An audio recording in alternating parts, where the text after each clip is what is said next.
Wow. How do we end up here?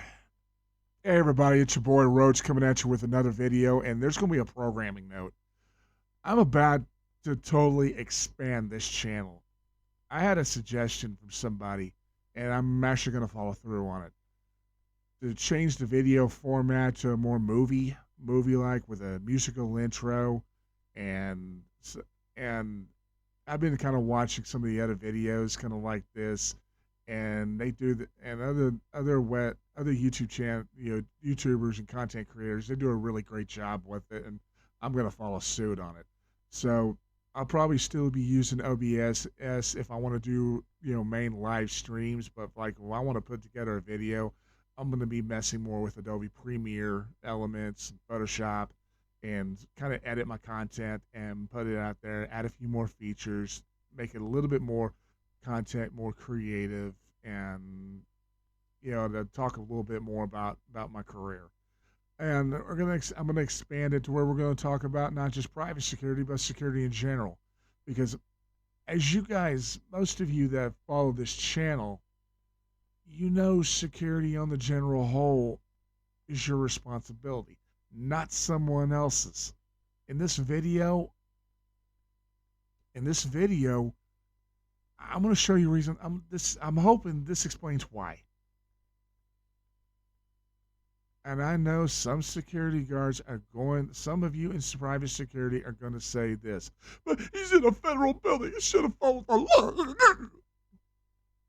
Again, 20 years ago, this wouldn't have been a problem. How did it become a problem? How? Somebody explain to me. You can tell me this in the comments. I really want to know. Where did this become a problem? Why? How on earth? You'll see it in the video, but let's jump into it. I want you to watch this. And is confronted by the security guard who pulls his gun. But the taxpayer has a gun too because he's in uniform for his job as a deputy sheriff. Les Trent tells you what happened next. A sheriff's deputy stops by the IRS with a routine question about his taxes. He has no idea. I'm going to stop right here. We've all have done this. I have done it myself. I've walked into an IRS office with a Leatherman on my hip. Security officers at the time told me to leave it with them. I go about do my business. I'm done. I pick up my Leatherman. I go off. They tell me don't be sure not to leave it, in your car next time. Not a big deal. It's a Leatherman knife. Not a problem. But they told you what to do because you could have pulled it out and they could have stabbed me. Yeah, they got guns. They would have popped. They would have popped me. Okay, you never bring a knife to a gunfight. We all know that. Okay, but this sheriff's office, I'm going to play a typical scenario we all have done. We're going in, we're on our way, or maybe on our lunch hour or something like that. We're going to stop in and ask a question about your taxes. Simple, very routine. Very routine. All of us have done it at some point or another. But I did do. Oh, yeah, that's because you're an idiot. But it's a simple routine thing. We've all. But my point is, this is routine. We've all have done it. The terrifying standoff that's about to erupt. A security guard tells him he has to remove his gun. The deputy says he can't do that and walks away. That's when the guard pulls his weapon and aims it. How on earth did this become deadly force? I want somebody to explain this to me. Why did this security guard have to draw his firearm on a deputy sheriff when all he's walking away, he's de-escalating the scenario? Okay, he's probably like, okay, I'm not gonna deal with this nitwit. I'll come back and ask it another day. Right at the deputy. I'm thinking, wow, this man's going to shoot me in my back because I could hear the anger in his voice. An urgent call was. I don't doubt it. Most security guards, a lot of you know this. That's not in the profession. You've had experiences with security guards. I've worked with people like this. They got rejected. You know, they wanted to go full-fledged law enforcement. They didn't give. So it's I got a friend of mine in the profession that tells us that this is kind of cosplay. They want to do cosplay cop. Unfortunately, that's out there. And to those of you, and hopefully my goal is on this channel for those of you that not working in the profession, I wanted to educate you on kind of why you see some security guards act the way they do from a security officer standpoint. I want you, because I've worked in that profession, but I know some of you are probably saying this, and I'll talk about it at the end of the video. Why am I not doing it anymore? I'll talk about it at the end of the video. Placed to 911, but there's not one word that the guy they were concerned about was a deputy. We got a taxpayer at the IRS office that has a gun and he won't leave the premises. Read that. Read that right there. We've got a taxpayer at the IRS office that has a gun and he won't leave the premises.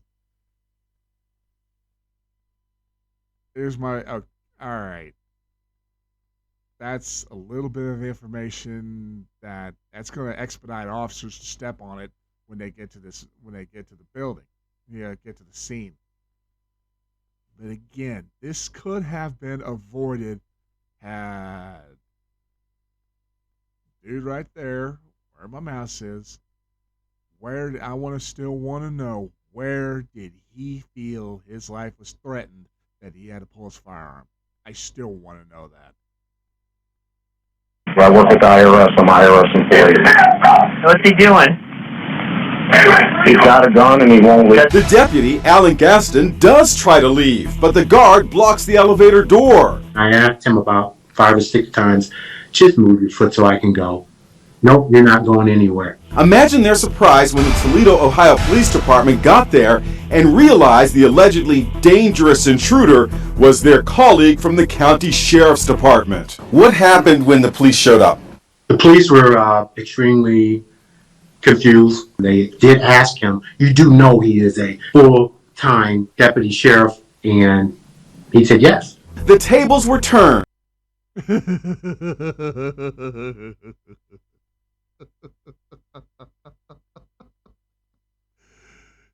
Made the guard look like an idiot here, and that's the way it should have been. And that's the way it should have been. The guard was a total idiot throughout this whole ordeal. Instead of the deputy being charged, the security guard was arrested for aggravated menacing. Brandishing a firearm would have been more like it, and he should have been arrested. That's all I got to say about this. Deputy Gaston still can't believe what happened. We're supposed to be on the same team. The security guard has pled not guilty to the menacing charge. The This video is a few years old, but I think, again, this video is a few years old. But I think he got like a year of probation, and the guard can't work security anymore. But my point is, let me go back to the main presenter. My point is in that video you watched, where did the guard fear for his life? I really want to know that. You guys can talk about this in the comments. But where did he fear for his life? And that could have been the caller to 911. That could have gone a lot worse. And let's say if the deputy heard the anger in the security guard's voice, was saying, in the private security profession, we deal with there's a lot of loose cannons in there. And I said it earlier, I'm going to talk about why I'm not working it full time. Because several reasons. One, you're not going to beat Father Time when your body's starting to ache. You're starting to get some ailments. I've got a degenerated disc in my lower back. I can't really run like I used to. Two, it's people like this. That when there's so much of this giving the private security profession a bad name, you come down to it, like, what's it worth it trying to, yeah, I still hope the the industry gets better. But it seems like for every step the industry has taken, we take two steps back, and that's the reason I'm not doing it full time anymore. But would I do a PRN or a one off event? Absolutely, but it's got to be the right event. I got to be I got to be working with the right people, not people like this that would want to play Johnny Come Like and think I got authority. They got to respect that. Whatever. Anyway, that's for the video, but I want to talk about a programming note that's going to be coming up. Um, I had a suggestion from a viewer that, and I'm actually going to take it. I'm going to change the video format to where I'm not going to be using OBS to make videos. I'm going to be using Adobe Premiere, making an intro, do a lot more editing, a lot more. There's going to be a lot more work going into my videos from this time forward. I still may do a quickie here and there, but most of the videos coming out is going to be more on the documentary type.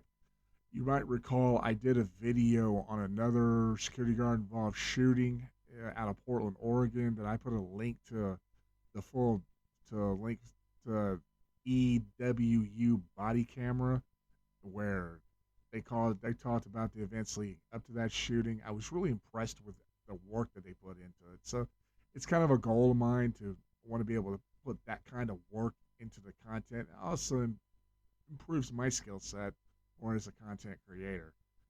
And hopefully, the videos that come out, are a little more professional and, talk a little bit more about security in general.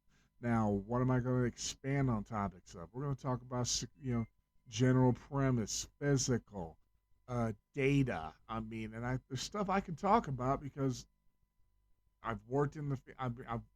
This is how my career evolved from being your run-of-the-mill security guard to evolving more towards a niche. In a specific area. Like, I know some of you are probably saying this, but you don't have to wear it. You're not wearing a gun. You're not important. Well, I learned very about 9 years ago. I went through a citizen police academy here at where I live, and it really taught me a lot how to be a partner with law enforcement. When you want, because at least the department where I'm at, they're looking for they'd have no problem working, with partners in the private and public sectors.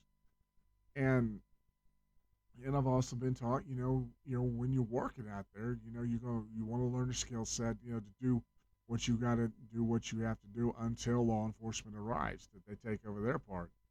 But anyway, with that being said, I'm going to end the video here, but I like to hear what your thoughts are in the comments here on this video. Where do we go wrong? If that being said, I'll end it with this. Trust is earned, loyalty is returned. Y'all have a good one. I'll see you guys on the next video.